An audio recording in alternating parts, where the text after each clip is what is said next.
झगड़ालू पति पत्नी को ऐसे समझ आई अपनी गलती। किसी शहर में दो परिवार आसपास में रहते थे। दोनों परिवारों में सदस्यों के नाम पर सिर्फ पति पत्नी रहते थे। इनमें से एक परिवार हर वक्त लड़ता झगड़ता रहता था। उनकी इन हरकतों की वजह से आसपास के लोग भी परेशान थे, जबकि दूसरा परिवार शांति से रहता था।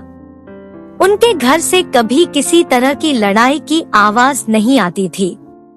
एक दिन झगड़ालू परिवार की पत्नी ने अपने पति से कहा, अपने पड़ोस में भी पति पत्नी रहते हैं, वे कितने शांत हैं, उनके घर से कभी किसी तरह के विवाद की आवाज नहीं आती।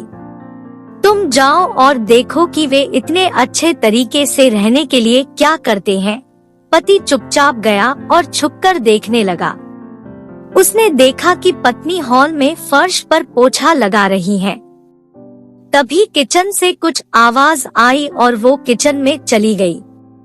तभी पति अपने कमरे से निकलकर बाहर आया तो उसकी ठोकर से हॉल में पानी से भरी बाल्टी का सारा पानी फर्श पर फैल गया।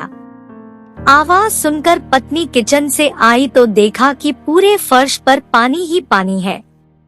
वो अपने पति से बोली, यह मेरी गलती है कि मैंने रास्ते से बाल्टी को नहीं हटाया। पति ने जवाब दिया, नहीं, ये मेरी गलती है क्योंकि मैंने ध्यान से नहीं देखा और गलती से मेरा पैर बाल्टी पर लग गया। दोनों पति पत्नी ने अपनी अपनी गलती मान ली और आपस अपने काम में लग गए। झगड़ालू परिवार का पति, जिसने ये सब देखा और जाकर अपनी पत्नी को पूरी बात बताई। झगड़ालू पति पत्नी थोड़ी देर खामोश रहे और फिर पति ने कहा, उनमें और हम लोगों में यही अंतर है कि हम एक दूसरे को गलती के लिए जिम्मेदार ठहराते हैं, जबकि वे खुद को गलती मानने को तैयार रहते हैं।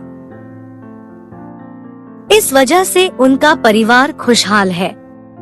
झगड़ालू पति पत्नी को अपनी गलती का एहसास हो चुका था और उन्होंने इस घटना से भविष्य के लिए सबक भी ले लिया था।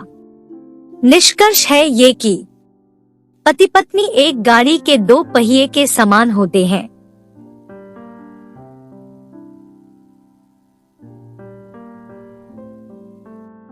एक में भी यदि कोई समस्या है तो गाड़ी ठीक से नहीं चल पाती। गृहस्थी की गाड़ी आपसी सामंजस्य पर टिकी होती है। इसमें अगर जरा सा भी ईगो यानी अहंकार आ जाए तो फिर इसे चलाना बहुत कठिन हो जाता है।